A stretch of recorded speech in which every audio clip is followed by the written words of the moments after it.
Gregory Shepard, an entrepreneur who's built and sold 12 businesses, a recipient of 4 private equity awards, TEDx speaker and Forbes author. This is the Boss Podcast with Gregory Shepard. So you've come up with a great idea, but what are you going to do next? Well, my next guest might be able to help you. His name is Carmine Gallo, and he's been called the communications guru. Carmine is a keynote speaker, Harvard instructor, and best-selling author of books like Talk Like Ted and The Presentation Secrets of Steve Jobs. Carmine, thanks so much for joining me on the podcast. Oh, thanks, Greg. Thanks for inviting me. It's a great audience. Investors, entrepreneurs.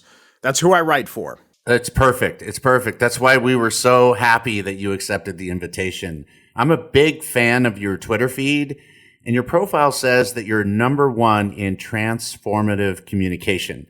And I wondered if you could just break down what transformative communication is for the folks.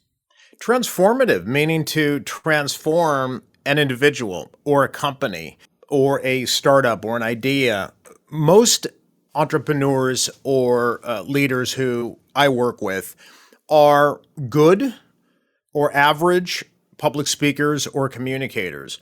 But if they can take their skill to just another level, not significantly better, let's just take it one more notch higher so that everything you pitch and present is more persuasive, clear, specific, concise. It makes a dramatic, transformative difference in their careers and in their companies, especially given our audience when I work with entrepreneurs who are pitching during IPO roadshows. Venture capitalists and analysts and bankers and investors tell me that makes a big difference because you can explain a cloud computing company, for example. I worked with a big Silicon Valley cloud computing company last year that was one of the few IPOs last year. And they can speak very well to their peers. They can grow very well internally. But once they're in front of bankers who don't understand the very complex nature of what they do, then it becomes imperative that they are clear, understandable, concise, emotional, inspiring, to generate that enthusiasm. So I believe so much of success in entrepreneurship comes down to how well you can talk and express your idea. Right, Greg? I mean, you can have the best idea in the world if you cannot express yourself in a way that moves people to action, then who cares? What does it matter? 100%. I mean, it's interesting you say that because I look at probably, 100, maybe 200 investments, on a monthly basis. And a portion of those I have conversations with. In the large majority of that group, it's very difficult to get them to answer the questions precisely. Everything is really broad and you end up having to say, I can't tell you how many times on a phone call I have to say, can you unpack that for me and give me the details? I agree with you 100%. This is a critical misstep that entrepreneurs make all the time. It's interesting that you still get that reaction, that you still have to say that. That's the point. You should, as an entrepreneur, you should be doing your homework well ahead of time. People want to know what's in it for them. Why should I care? The basic questions that go back to journalism school. When I got a master's in journalism at Northwestern many years ago. That's journalism 101. That's the first day of class. Answer the question, why should I care? It's amazing to me how many entrepreneurs and anyone with an idea, they start in the middle. They get into the details. They talk about their solution because they are enamored with their solution. It's the greatest thing in the world. But they never answer, who cares? What is the problem you solve? Why should I care? What does it mean to me? Basic questions. Answer those up front, and at least you'll get interest. You'll get someone like yourself, like Greg, to say, that's interesting. Tell me more. This is a really interesting topic for me because what I've done is over the past, 5 years, we did a study to find out why entrepreneurs failed. We had like 5 people. We did all these interviews and all this data and everything. And one of the places they fail is right up front. And one of the reasons why they fail right up front is because they can't explain their business to people that don't understand their business in a concise way. I think what you bring to the table helps out with that. And one of the questions I wanted to ask you, by the way, I'm a huge fan of your Talk Like TED. Before I did my TED Talk, I did the audiobook probably 5 times. So just to throw that out there. Oh, you poor man. You actually had to hear me speak in your ear for all those hours. I thought it was fantastic, actually. I just put it, I had a long drive and I just put it in and I would just play it over and over and over again. So I think it's fantastic. I would advise any entrepreneur to read that book and look at the advice and then apply it. Just to throw that out there. Can I bring up one thing about Talk Like TED that applies here? So I wrote a book, like you mentioned, it was called Talk Like TED.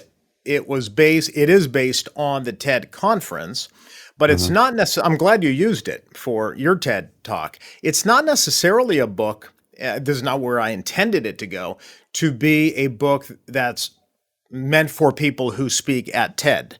It was intended to capture some tips and advice and techniques from people who are among the best speakers in the world. What have they learned? But as it turned out, Greg, it brings up a lot of interesting tips and techniques that anyone, especially entrepreneurs, can use to pitch their ideas. Because when you have to create a TED Talk and it's only 18 minutes, you have to be clear and concise and interesting in 18 minutes, which is the same techniques that apply to an entrepreneur who's pitching investors. 100%. Especially, they do a lot of these pitch competitions and they have like 8 minutes, 10 minutes to pitch an entire business and unpack that and get investors' interest. And I found that, after I went through the book, I think 10 times or something, and then I wrote all these notes and everything, I went to TED and then they give you a coach to help you out. And the stuff that the coach brought up were similar to the things that you brought up, and I already knew them, and it was kind of fun. Oh, great, great. You know what? What's amazing, though, and what I've learned, not only after writing a book about the TED conference, but writing a book about, years before that, I wrote the first book on how Steve Jobs gave presentations. So that was called The Presentation Secrets of Steve Jobs, which a number of companies, startups, and even unicorns have used to create their pitch decks and presentations. So it's still really relevant. But whether or not you look at TED or Steve Jobs or other speakers in a number of different areas, they all are arriving at the same conclusions. I read a book a couple of years ago by Alan Alda. The actor is really into communicating science. Well, I read his book. He had a lot of studies that I've talked about in Talk Like TED. He uses very much the same approach. We reached the very same conclusions. I came at it from working with entrepreneurs in Silicon Valley, and he came at it from acting, and we reached the same exactly the same conclusion. That's fascinating. I think there's a formula here, Greg. I really don't think it's something that we have to overthink. There's a formula to it. Which you've mastered. Let me ask you a question. When you look at these entrepreneurs that are pitching or anybody doing, keynotes or any speaking engagement, is there a commonality between why their speeches aren't good and are good? Is there, you're talking about this formula, like an algorithm, right? Is there an algorithm on both sides that you could help the listeners with in terms of what makes a good talk and what makes a bad talk? Algorithm. I love that. Spoken like a true startup investor. Show me the algorithm. I'm a tech nerd, so that question isn't always phrased that way. But yeah, I think what's remarkable is the tools of communication have changed. So here we are on a podcast, or we're using PowerPoint, or you're using online tools as well. They didn't have those tools 2,000 years ago when Aristotle was roaming the planet. But the same tools of persuasion that Aristotle wrote about 2,000 years ago are the same ones we're using today. We just use different tools to get that information across. So my whole idea is that the formula has remained the same and consistent for thousands of years. We know how this works. We don't always implement it, but we know how it works. So one thing I've really gotten into, Greg, recently, I don't want to use a cliche, but storytelling. And storytelling, narrative, it's crucial to any type of pitch or presentation, or to grabbing people's interest. When I wrote the book on Steve Jobs, I used presentations. That was the word I used: how to deliver a better presentation, how to create a better presentation. And not too long ago, Tony Fadell, who went on to build Nest, and sell it to Google for billions of dollars, he worked with Steve Jobs side by side for many years. Tony Fadell was on a podcast, another interview, and they asked him, "What did you learn from Steve Jobs?" And Tony said, "Storytelling, storytelling, storytelling." Huh. And it dawned on me, Greg, that even though I wrote the book on how Steve Jobs created presentations, I never used the word storyteller. So I think that, and then after TED, I started using storytelling. I think storytelling is the key. And most venture capitalists I've talked to, and I've talked to some of the top ones in the Valley, they're even the ones who bring up storytelling. Especially for early entrepreneurs, because if you cannot bring them into the journey with you, if they don't understand the journey, the hero's journey, why is this taking place? What is the adventure we're on? What are the hurdles and the obstacles that we can encounter? What is the end goal? What is the reward at the end of the movie? If you can't bring them on a journey, it's really hard to convince them to invest in the company or to take action on your ideas. So this whole idea of storytelling has become a central focus for what I write, for what I look about, and the whole lens now of looking at pitches, presentations, communication. It's all through the lens of story now. I am sort of obsessed with with storytelling. You could probably help me out with my story. It's not hard, good though, at right? story. This is creative. This is the creative stuff. PowerPoint is not a storytelling tool. You open PowerPoint, you start filling in bullet points. That's not narrative. It's not storytelling. So I've been going back to analog, and I get these entrepreneurs or clients who I work with. Let's get on the whiteboard. Let's do sketches like a director would before they even start filming a movie. It's called storyboarding in Hollywood, right? It's all about sketching out the scenes. What story are we trying to tell first? Then we can use PowerPoint to complement the story. Instead of the other way around, right? Yeah, that's the algorithm. Algorithm is, don't start by opening PowerPoint. Start by sketching out the story, the journey that you want to take people on. The tool, PowerPoint, is going to complement the journey, but it's not creating the journey. So let me sharpen that a little bit. So when it comes to speaking, you emphasize that it's important to always express the big picture before you go into detail, because some people get lost in the minutia. So how do we focus on the big picture in a more tactical way? Oh, okay, good. That everything we're going to talk about, Greg, falls under story, which is why I begin with story. But what's a good story start with? Okay, a good story sort of starts with the big picture, a headline. If you read any newspaper or column, what's the headline? What's the one thing that this story is about? Well, why don't we do that in a business presentation? Why do we bury the headline in the middle of the presentation or wait till the end? This is not a novel. Okay, you're not Hemingway. You're not waiting till the last page for the big reveal. An investor has very limited time. They just want to know what's in it for me and give me the story right up front. Then you can back into it with the details once you've got me hooked.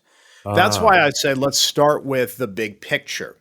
And getting back to story, I think I wrote about this in Talk Like TED for the first time. I like to speak to screenwriters, Hollywood screenwriters, because I learn a lot from them. They're great storytellers. In Hollywood, and this is a real thing that happens, if you are a screenwriter and you have a film to pitch, and those guys go through pitch meetings, multiple times a day for new movies. They want to know in one sentence, and they call it the log line. In one sentence, what's your log line? The log line is the movie poster, Greg. It's the poster. It's in one sentence, what is this movie about? Every movie that's ever pitched in Hollywood has to have a log line. They even have books for screenwriters. So that's how hard this is, Greg. You have to distill your movie in one sentence. So how does that apply to entrepreneurship? I remember having, you'll know this name, Michael Moritz at Sequoia Capital. Yeah. One of the great investors who backed Yahoo and Apple and Airbnb and so many other startups. So Sequoia Capital, one of the biggest firms in the Valley, he told me this story. He said the Google guys, Sergey Brin and Larry Page, walked into his office one day, and it was a Friday. He remembers this because I think they invested by that Monday.